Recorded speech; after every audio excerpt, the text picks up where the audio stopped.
Max Salazar, and welcome back to my channel, Draconum Dawn, where I read my book to you for free. If you like this format, please click the like and subscribe buttons. And just pointing out, brand new microphone sent to me by my publisher and friend Gregory Barden of Focus Media Solutions. Okay, so last time I mentioned that we're working on graphics. I did speak to my publisher, and we are going to be working on that very soon. I don't know when, but hopefully we'll get them out so you get a more immersive video experience.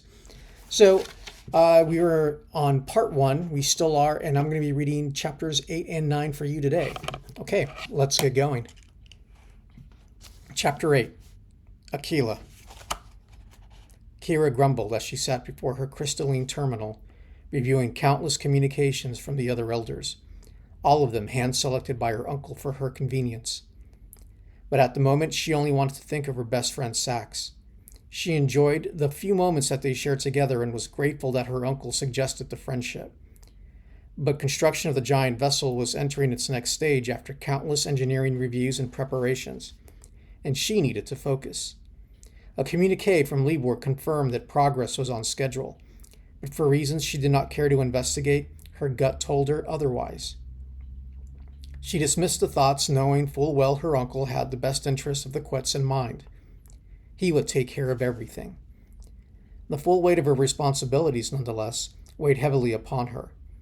Her back muscles ached as if she had endured a solid beating, and her soft padded feet were just as sore. She needed unimpeded rest, which was forever out of her reach. Her mother had good intentions in wishing her to be a successor, but as a youth she was ill-prepared to sit as clan elder, let alone as chancellor. If not for the constant guidance of her uncle, she would have already dived off the stone cliff with her wings bound. She prayed for him in gratitude. A familiar audible beep resonated in the spacious room, letting her know that Aquila was just outside the door to her personal chambers. Likely, she was coming in to pull her away from her work and gently nudge her to get some rest. She kept her eyes on her screen as she screeched her signal to allow her entry. Supreme Chancellor? Aquila was standing rigidly at the doorway. Daydreaming again, she said softly. Kira was too tired to look up and glare at her. Just as well. You need your rest. Besides, your Uncle Vol does well to protect you from strains of your new position. And don't worry. I will see to it that you spend more time with your friend. His companionship makes you happy, and you are too young to forgo that. Even your mother had time to relax. Aquila squirmed imperceptibly as she moved closer to Kira. Come on, young one. Let's get you into bed. You've had enough of your administrative duties, and you also have an early day tomorrow. I have decided to resume your combat training. Your uncle disapproves, but as your guardian in life and in health, I think it's best. The expansive room that once served as her mother's quarters, almost one stellar rotation ago, seemed smaller now, the walls closer. Ainsl's personal effects remained, while Kira's childish dolls and hollow posters were still in her old bedroom. Vol had suggested redecorating the room to suit Kira's taste, but she refused it. To change the integrity of the room, she squawked. A few weeks ago, she looked at the various artifacts her mother collected over the years from friends and dignitaries from the other distant clans that served her. Her eyes wandered back towards her guardian as she quietly and slowly rose from her perch and collapsed on her bed with eyes too heavy to remain open any longer. Good night, Mom. I'll train tomorrow like you want me to. Good night, Kira. A shiver escaped Aquila as she crept out of the room, unsure of how she felt about the faux pas mentioning Kira's mother. Entering her own simple room adjacent to Kira's mammoth quarters, the once warrior bird collected her thoughts and feelings and buried them deeply. Ainsl's death was only one stellar rotation behind them, but still resonated deeply with all of the clans, locally and abroad. The Supreme Chancellor of all the Quets was slain in the privacy of her very room, that Kira was sleeping in. By whom, no one knew. How they got away with it, no one knew either. But this they did know. It was someone the benevolent leader trusted, and that could be anyone. Rumors flew of Jack's likely involvement. He converted the throne for himself.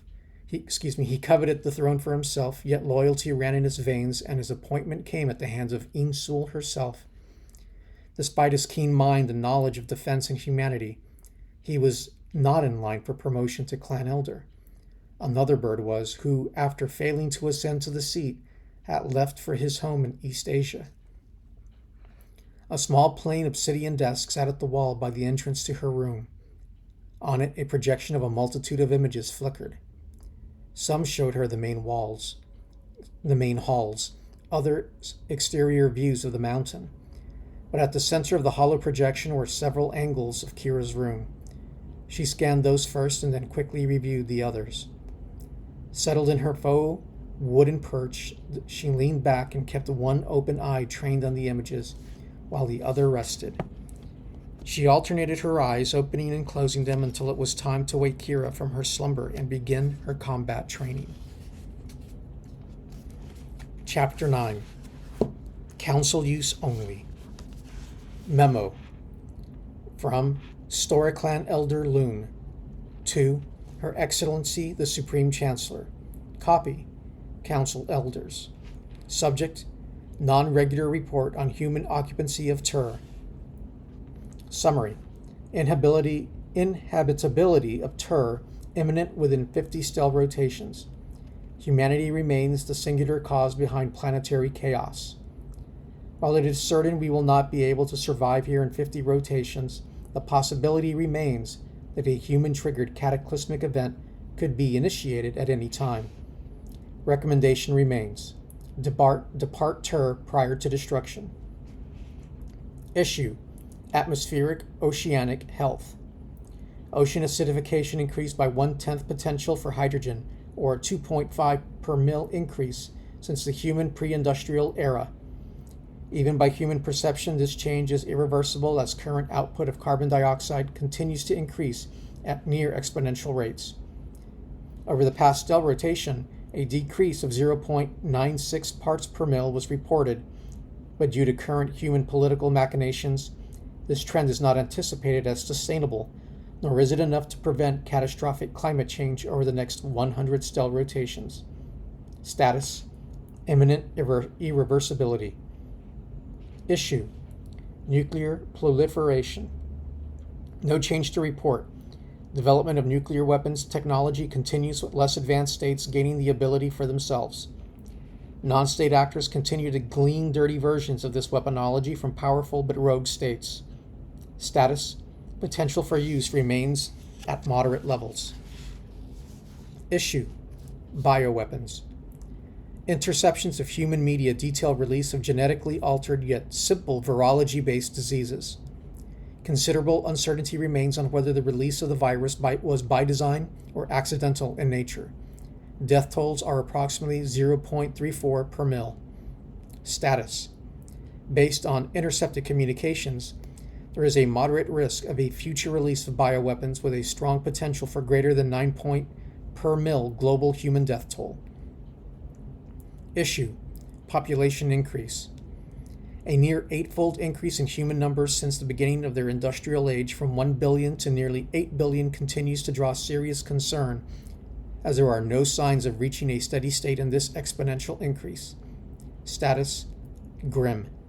With medical technology continually improving and economic prosperity increasing, natural death numbers will decrease as reproduction levels increase, resulting in a catastrophic reduction of flora resources due to deforestation. Okay, so that wraps up those two chapters for today, and hopefully we'll go ahead, like I mentioned, the artwork that will be coming up soon. Thank you again for listening. Appreciate it. Have a good one. See you next week.